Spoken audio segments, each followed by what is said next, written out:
Bueno, doctora Alejandra, ¿a qué se refiere esto de la mesoterapia capilar? Y se lo pregunto porque, por ejemplo, a mí qué es lo que me ha pasado con la mesoterapia, lo que yo tenía entendido era como un masaje para la barriga. Yo me acuerdo que cuando era más chiquita le decían, no, venga, le hago crioterapia. ¿Cómo era que se llamaba? Mesoterapia. Exacto, sí, mesoterapia.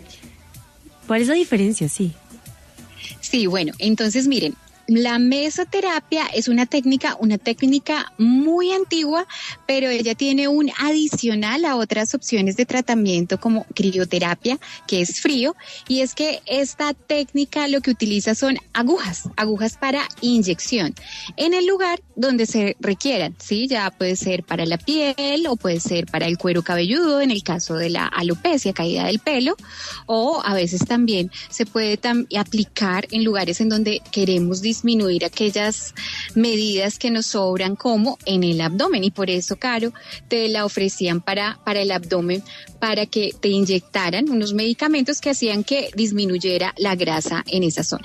Específicamente, la mesoterapia capilar es la inyección de algunas sustancias o medicamentos en el cuero cabelludo que nos va a ayudar especialmente en los pacientes que sufren de alopecia o caída del pelo. Bueno, doctora, ¿y esto se puede hacer en dónde? ¿Cómo lo podría pedir uno? ¿Eso en cualquier lado se encuentra? ¿Cómo es el procedimiento? Sobre todo porque es en la cabeza. Súper importante esa pregunta, mi Cami. Es en el cuero cabelludo, no es solamente una aplicación tópica como le pasaba a Caro, que se lo aplicaban como por fuera, sino que ya hay una pérdida de la continuidad de la piel, y al inyectarte tú un producto, pues puedes tener muchos riesgos, infecciones, aplicación de productos que luego no se podrían biodegradar y que por eso pues escuchamos el conocido ejemplo de los biopolímeros. Entonces es súper importante que aquella persona que te haga la mesoterapia pues sea un médico especialista. En el caso de la alopecia, que es una enfermedad del cuero cabelludo, pues deberías ir al especialista del cuero cabelludo, que en estos casos es el dermatólogo. Imagínese que yo le estaba diciendo aquí a Camila que yo me acuerdo cuando me hacían esa mesoterapia que eso ardía, eso era horrible, Alejandra. Yo sentía como unos quemones. No sé si en la cabeza le puede llegar a pasar a uno igual, le ponen a uno, por ejemplo, anestesia o nada. Sí, entonces pues eso depende del producto que te apliquen.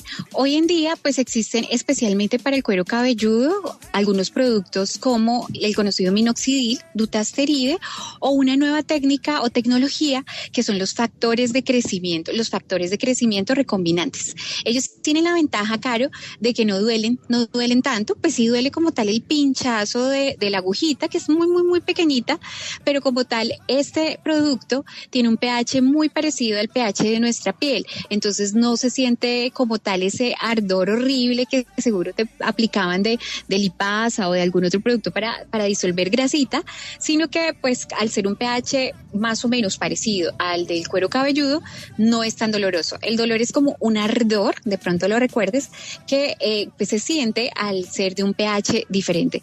Pero digamos en el caso de los factores de crecimiento, que me gustaría hablarles sobre eso, la verdad es que el dolor es casi que nulo.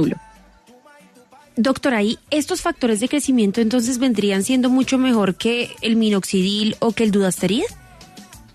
En ese momento yo diría que más bien son complementarios, Cami, porque como tal el minoxidil nos va a estimular directamente el folículo piloso, es decir, esa raíz del pelo para que nos salga nuevo pelo, va a estimular a los vasos sanguíneos que están alrededor del pelo para que esos vasos sanguíneos le den más producción de agua, oxígeno y nutrientes a ese pelito para que se pueda oxigenar y pueda crecer de una forma más sana, más rápida y más grueso, pero los factores de crecimiento recombinantes adicionalmente nos pueden ayudar a estimular las células madre del folículo piloso, que son principalmente las afectadas en la mayoría de los casos de alopecia, que en estos casos es la alopecia androgenética, pero también en otros tipos de alopecia, como la alopecia areata. No sé si hayan visto la alopecia areata, que son esos círculos o monedas que se les caen a los pacientes, el pelo se les cae rápidamente como en monedas, como lo unos que huecos, conocemos sí, como colita de bebé. Exactamente.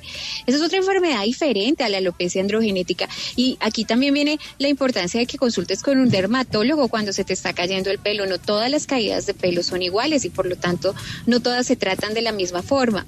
En estos casos, tanto la alopecia areata, esos círculos que decías, Caro, como la alopecia androgenética son tienen muy buenos resultados con los factores de crecimiento recombinantes.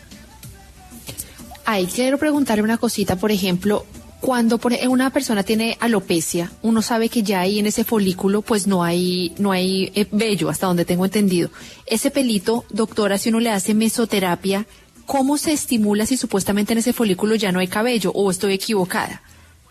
No estás equivocada, Cara. Entonces, ahí lo que tenemos que aprender a diferenciar es si un folículo piloso todavía se puede estimular o no. Cuando yo les digo a los pacientes que ya no se puede estimular y que en esos casos, pues yo ya me quedo corta con las mesoterapias y es mejor que consulten con un tricólogo, que es un dermatólogo especialista en trasplante de pelo, cuando ya el cuero cabelludo se ve brillante. Cuando ya se ve brillante, ahí ya no hay folículos pilosos para estimular. Entonces ahí ya la mesoterapia muy poco nos va a hacer. En ese caso yo les recomiendo hacer un trasplante de pelo. Hay pacientes que piensan que porque se hacen el trasplante de pelo, el pelo ya no se va a caer y no. Cuando nos hacemos un trasplante de pelo, tenemos que cuidar mucho ese pelo que nos trasplantaron porque como la alopecia tiene una causa hormonal, si uno no cuida ese pelo que se trasplantó, ese pelo vuelve y se cae. Entonces en ese caso, los pacientes tienen que hacer tratamientos, ya sean con mesoterapias capilares, que es lo más efectivo, o con tratamientos tópicos o hasta orales, pero estimular esos folículos pilosos para que el pelo no se vuelva a caer. Entonces, en esos casos también la mesoterapia les puede ayudar, pero entonces ahí diferenciar, si ya no hay folículo piloso, pues un trasplante. Si hay folículo piloso, podemos hacer otros tratamientos menos invasivos que un trasplante, como la mesoterapia capilar. Mire, doctora, que a mí me surge ahí una duda. Carolina tiene un pelazo y tiene un montón de pelo. No, Camila, y no, lo mueve de un lado al otro y usted ve esas fotos y el pelo largo. Yo, en cambio, tengo mi pelo estancado ahí en el mismo lugar desde que yo tengo conciencia y memoria. Doctora, a mí me serviría usar la mesoterapia capilar para empezar a ver que mi pelo pues no se caiga tanto y que además crezca un poquito más. O sea, ¿me serviría? ¿Sería apto para una persona como yo que quiere tener más pelo, ese abundante que se ve en los noticieros y en las fotos y que uno dice, guau, guau? Claro que sí, mi Cami, pero claro que sí. No solamente con la mesoterapia capilar, porque recordemos que la mesoterapia capilar solamente va a trabajar en ese folículo piloso y la caída de pelo no solamente tiene una causa externa o una causa principalmente del cuero cabelludo. La alopecia responde a muchos factores como a los factores hormonales y genéticos. Si no tratamos esos factores de base con medicamento oral, pues hacerte solo la mesoterapia va a ser como unos pañitos de agua tibia. Entonces, en esos casos es mejor complementar. Por un lado, ayudarte de adentro hacia afuera con un medicamento oral que controle esa testosterona, que es esa hormona que tenemos tanto hombres como mujeres, pero que en las mujeres, bueno, también en los hombres, puede hacer que se nos caiga el pelo. Pero también con la mesoterapia estimular esos folículos pilosos para que tengas un pelo más abundante, como lo nombras con el ejemplo de Caro. Mire, yo voy a salir creidísima hoy. Después de que Camila me dijo eso, ustedes pueden creer algo. Les voy a contar una cosa. El otro día una seguidora escribió en mi Instagram: ay, Carolina, cómo está desmejorada esas 3 mechitas. Ay, no, la gente que porque yo tenía el pelo recién lavado. Y yo dije, le respondí y le dije, muchas gracias por tu observación. Y me dice, sí, es que te ves muy frentona. Ay, no, pero la gente cada día se pone peor. Ay, Dios mío. Así que es lo que dice Camila. Camila me echó el mejor piropo. Doctora Alejandra, ¿cuánto tiempo dura el efecto de la mesoterapia?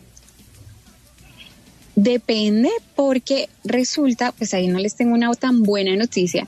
La alopecia es una condición que es crónica. Entonces, esto es como, yo siempre les doy este ejemplo a mis pacientes y se los quiero dar a ustedes también. La alopecia es como decir la hipertensión. Si tú te tomas la pasta de la tensión va a estar bien regulada, tú no la vas a sentir, todo va a estar perfecto. Pero si tú dejas de tomarte el medicamento, pues ¿qué va a pasar con la tensión? Pues se va a elevar. Lo mismo pasa con la alopecia. Si tú haces tratamientos, ya sea tópicos, orales o en este caso mesoterapia capilar, pues tú vas a estar regia, vas a sentir un pelo divino, grueso, brillante, abundante. Pero pues si tú ya las dejas, pues otra vez las hormonas van a volver a estimular a la caída del pelo. Entonces, lo que se recomienda, digamos, en el caso de los factores de crecimiento recombinantes, es hacerse por lo menos una cada de 20 a 30 días durante 3 meses. Y ya después hacer sesiones de control. Eso depende también de los medicamentos con los que los mezclemos, porque hay otros medicamentos que se deben aplicar cada 20 días y en general o en promedio pueden ir de 4 a 6 sesiones de mesoterapias capilares.